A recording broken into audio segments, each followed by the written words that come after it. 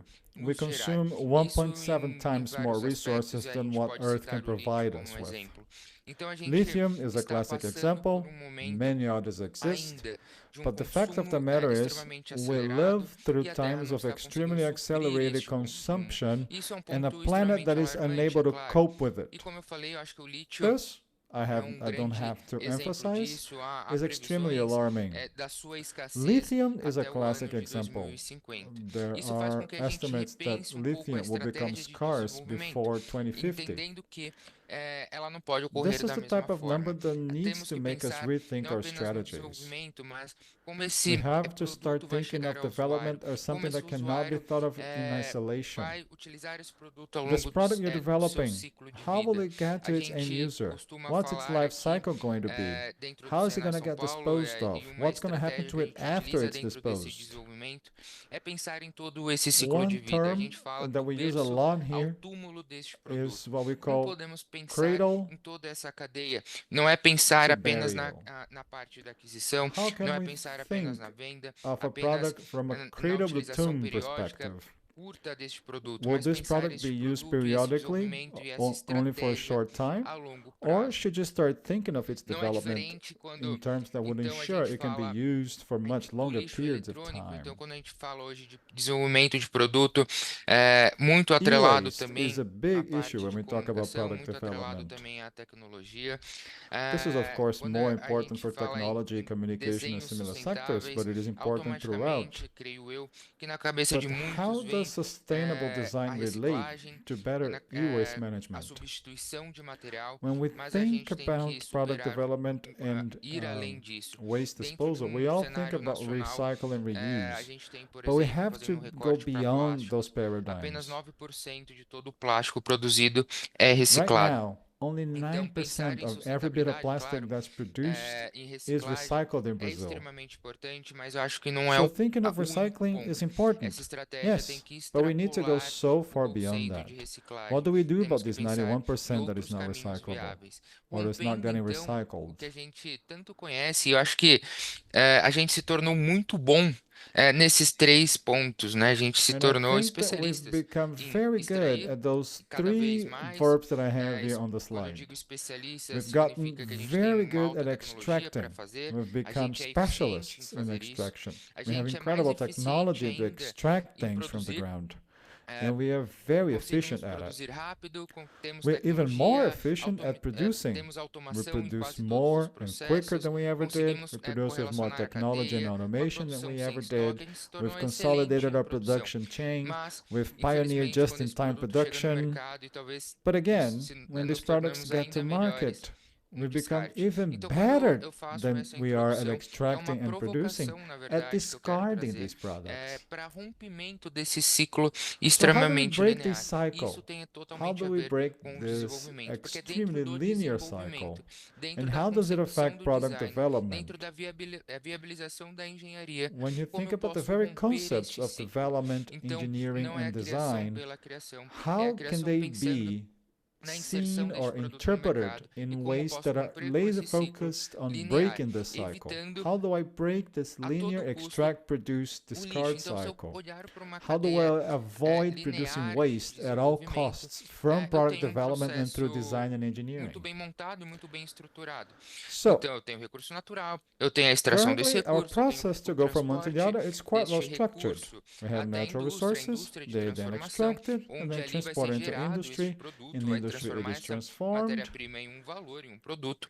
Eu In the tenho o industry, transporte it até has os value pontos de venda, added eu to tenho a it and becomes distribuição desse product. produto, eu Product tenho is o then uso transported for sale. desse produto, Sale eu is tenho product is then descarte, a distributed to coleta, eu distribution tenho esse centers. produto em From there, sua it goes to maioria users. sendo Users then destinados aos discarded. aterros sanitários. Discarding E leads to mesmo waste quando eu penso, collection. como eu citei And anteriormente, from waste collection, nessa you go into disposal. lógica e nessa ótica de reciclagem, eu The tenho a volta immense parte minority of desses it gets produtos recycled. para